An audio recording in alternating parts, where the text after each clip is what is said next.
right everyone, let's get started with our topic centralization and decentralization. So what is centralization?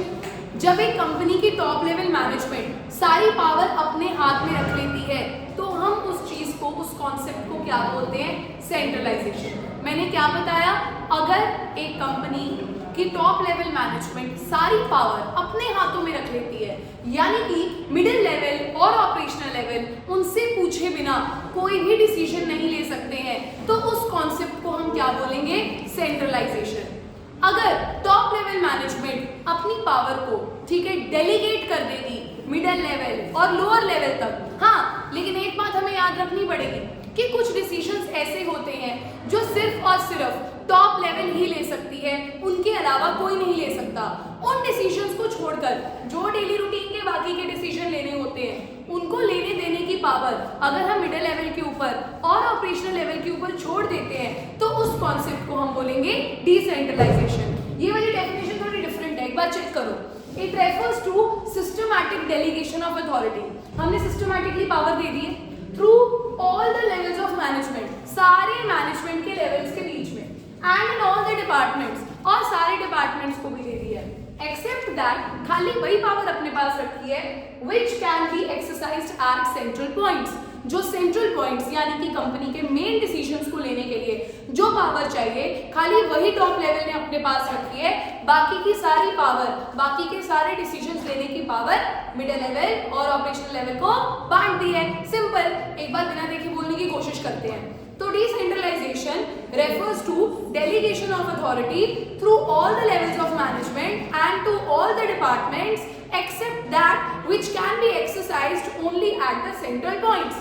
खाली जो power, जैसे कि कुछ decisions होते हैं, कंपनी के ऑब्जेक्टिव को सेट करना, उस ऑब्जेक्टिव को पाने की स्ट्रैटेजी बनाना, ये कुछ वैसे डिसीजंस है जिनको लेने की पावर सिर्फ और सिर्फ यार टॉप लेवल के पास ही तो होनी चाहिए. वरना टॉप लेवल को बनाने का मकसद ही क्या था? अगर सारे डिसीजंस मिडिल लेवल और ऑपरेशनल लेवल ने लेने थे फिर तो कंपनी से टॉप लेवल ही गायब हो जाएगी. तो कुछ डिसीजंस होते हैं जो सिर्फ और सिर्फ हमें टॉप लेवल को देने के लिए रखने चाहिए. चलिए अब आगे देखते हैं. Now we have to answer 4 important questions. First is a complete centralization possible? यानी कि मैं कह रही हूँ, क्या एक ऐसी ऑर्गेनाइजेशन पॉसिबल है जिसके अंदर डिसेंट्रलाइजेशन जीरो हो और पूरी की पूरी कंपनी सेंट्रलाइज्ड हो?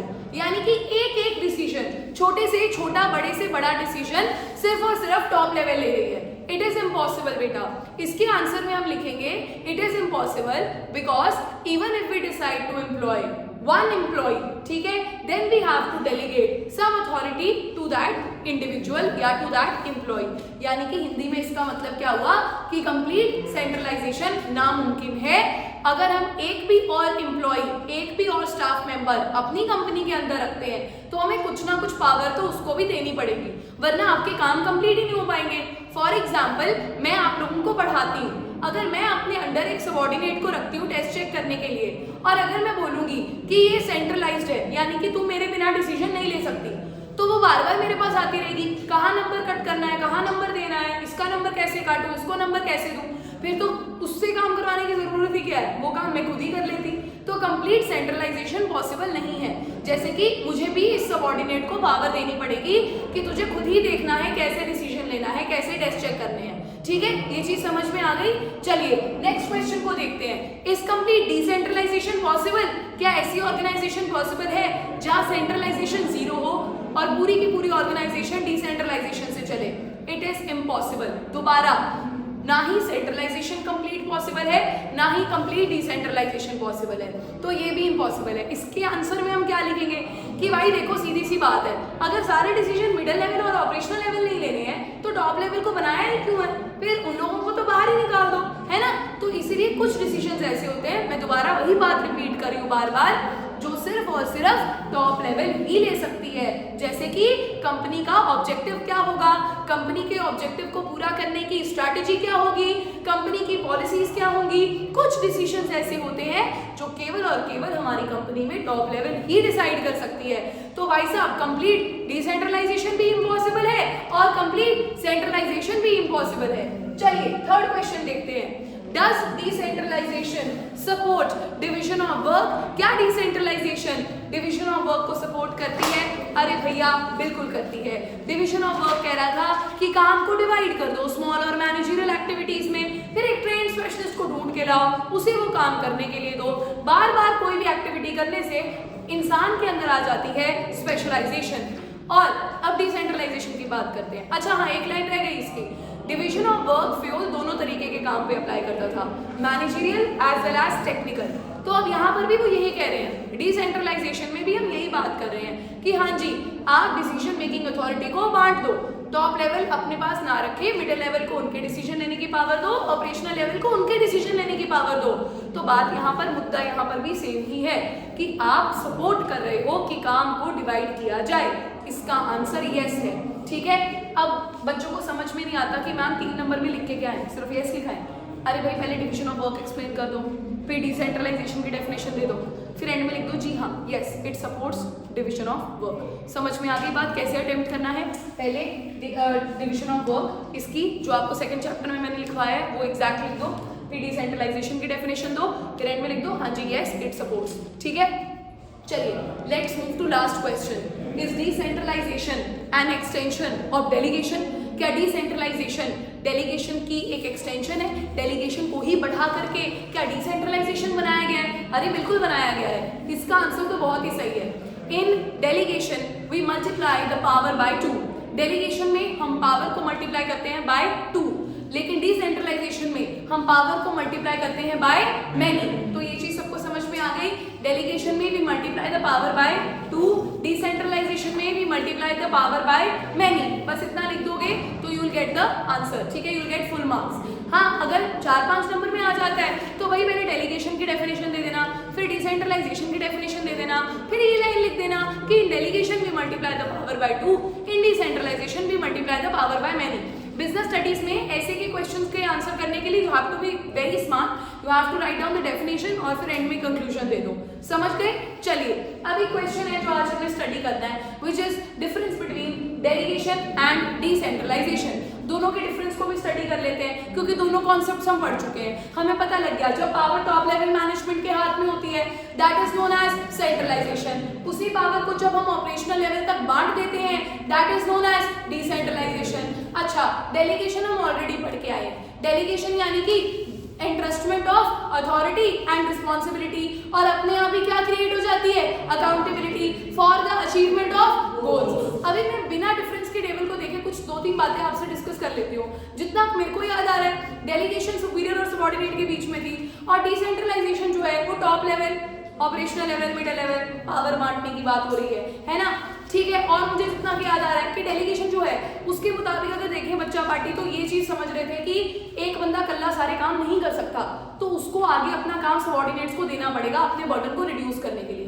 अगर डिसेंट्रलाइजेशन की बात करें तो उसमें मेन मुद्दा ये था कि टॉप लेवल मैनेजमेंट अकेली सारे डिसीजन नहीं ले सकती, तो जो मिडिल लेवल मैनेजमेंट है और जो ऑपरेशनल लेवल मैनेजमेंट है उनको थोड़ा आगे बढ़ाया जाए और उनको बोला जाए कि आप अपने डिसीजंस जी खुद ले लीजिए। चलिए, टोटल 5 पॉइंट्स है, 5 बेसिस है। सबसे पहले है नेचर। ठीक है, नेचर की बात करते हैं। देखिए, किसी भी कंपनी में डेलीगेशन कंपल्सरी है, बिना डेलीगेशन के काम चल ही नहीं सकता। Delegation is compulsory because one person can not do all the task. One person, एक पर्सन कभी भी इतने सारे टास्क को परफॉर्म कर ही नहीं सकता। और डिसेंट्रलाइजेशन एक ऑप्शनल पॉलिसी है, मर्जी है आपकी, आप सेंट्रलाइज्ड कंपनी बनाइए।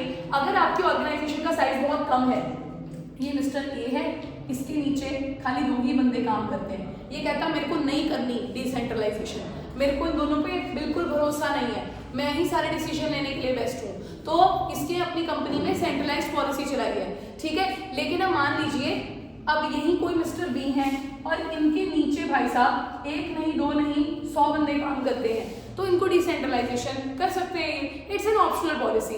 लेकिन डेलीगेशन इन दोनों को करनी पड़ेगी, इसको भी अपना काम इन दोनों को देना पड़ेगा, इसको भी अपना काम 100 लोगों को देना पड़ेगा। लेकिन डिसीजन मेकिंग अथॉरिटी जो है वो ऑप्शनल है, वो आप दीजिए या ना दीजिए आपके ऊपर डिपेंड करता है। राइट, फ्रीडम की बात करते हैं। डेलीगेशन में थोड़ी फ्रीडम कम होती है।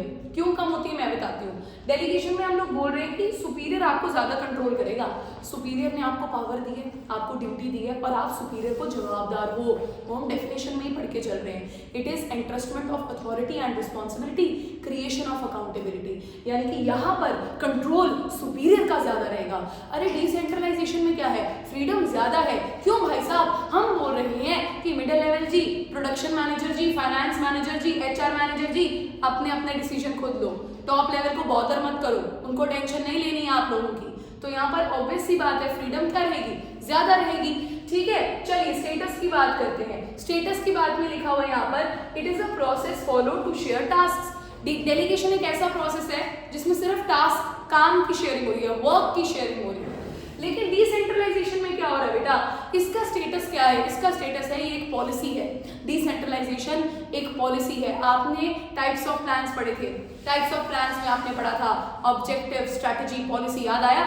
पॉलिसी क्या होती है, दो तरीके की, मेजर, माइनर। पॉलिसी क्या है, एक स्टेटमेंट है जो गाइड करती है आपकी ऑर्गेनाइजेशन को।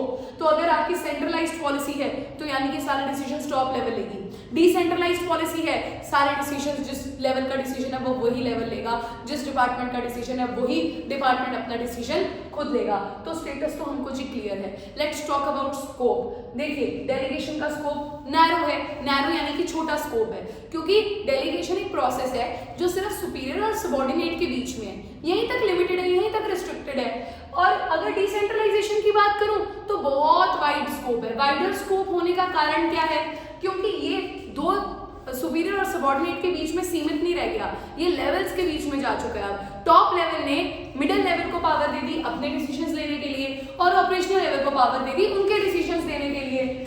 और लास्ट आ गया गाइस रोल। ठीक है, रोल क्या है, डेलीगेशन का ऑब्जेक्टिव क्या है, क्यों आई डेलीगेशन ऑर्गेनाइजेशन में, अरे भाई बर्डन रिड्यूस करने आई मैनेजर का। अच्छा, डिसेंट्रलाइजेशन क्यों आई, सबऑर्डिनेट के रोल को बढ़ाने के लिए। आप आगे स्टाफिंग चैप्टर करोगे, उसमें आप पढ़ोगे non financial incentives. Non financial incentives में आप पढ़ोगे किसी भी व्यक्ति को मोटिवेट करना है एक ऑर्गेनाइजेशन में, उसका रोल ऑर्गेनाइजेशन में बढ़ा दो। डिसेंट्रलाइजेशन कहीं ना कहीं एम्प्लॉयज को मोटिवेट भी करती है, एम्प्लॉयज की डेवलपमेंट में भी हेल्प करती है। Why, because they feel important, they feel that we can take our own decisions. ठीक है, हम इंडिपेंडेंटली अपने डिसीजंस ले सकते हैं, उनको अपनी इंपॉर्टेंस फील होती है, तो वो बड़े खुश होते हैं इस बात से। तो वही चीज़ है जो डिसेंट्रलाइजेशन है, वो सबऑर्डिनेट्स के रोल को कहीं ना कहीं बढ़ाती है।